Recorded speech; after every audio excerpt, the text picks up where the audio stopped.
Donc voilà ce qui est arrivé ici. Vous avez un petit peu d'actu, vous avez fini de lire le journal, vous foutiez ça au recyclage, vous recevez une petite boîte, vous foutez ça dans la poubelle jaune, vous disiez c'est bon, ça va être recyclé. C'est ça qu'on recyclait avec ça, on le passait ici et on en faisait du papier journal. Tous les jours, on réceptionnait ici l'équivalent du tri annuel d'une collectivité de 25 000 habitants. Chapelle-Larblé, c'est le symbole du recyclage en France, c'est le symbole de ce partenariat qui a été créé entre un industriel papetier et les collectivités locales au bénéfice de la gestion de nos déchets.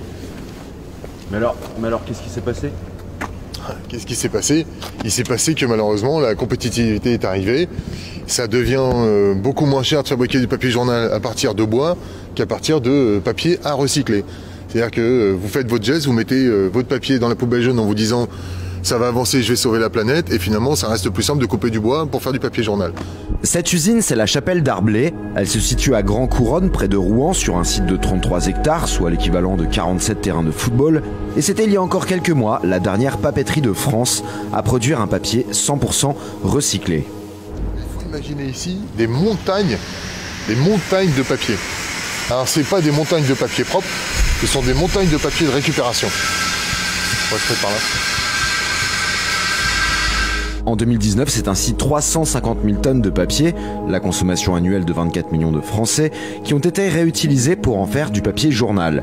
Le propriétaire finlandais, le groupe UPM, a décidé le 15 juin de fermer l'usine et de licencier les 228 salariés. Pendant ce temps-là, ces représentants du personnel sont les derniers salariés de l'usine et ils se battent pour trouver un repreneur et conserver le savoir-faire de l'usine construite en 1927. Aujourd'hui, là, encore pour 2 jours, on est à peu près une quinzaine encore sur le site. Et dans 3 jours, les lettres de licenciement vont partir et il n'y aura plus personne. Moi, je me dis que c'est pas fini, c'est impossible que ça s'arrête comme ça. C'est pour ça qu'on développe tout ce qu'on peut pour sauver notre boîte. Ça peut pas s'arrêter comme ça. Là, je me bats pourquoi ? C'est tout simple. Là, ce que je me bats, c'est pour démontrer ce qu'est la Chapelle-Darblay, ce qu'elle sait faire, ce qu'elle peut faire, comment elle peut le faire, à combien elle peut le faire. Et que des industriels reviennent, s'intéressent et reprennent le site. Tu crois ? Oui, j'y crois. Il faut redynamiser le site, continuer cet impact qu'on avait de récupérer les poubelles jaunes, le tri fibreux, c'est ce qu'on sait faire. Maintenant, avec des fibres, on ne fait pas que du papier journal. Avec des fibres, on fait ce qu'on appelle le PPO, le papier pour onduler. On fait de la pâte marchande, on fait de la ouate d'isolation.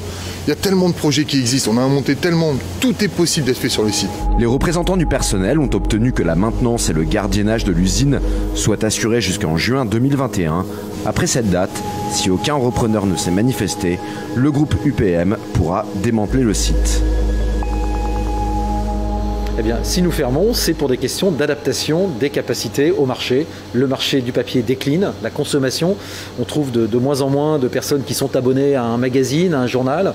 Eh bien, ce désabonnement, ce désamour du papier, eh bien, se traduit par des fermetures d'usines comme les nôtres. Pour autant, Chapelle-Darblay doit être la nouvelle solution, la solution de demain pour des nouveaux débouchés au recyclage des papiers.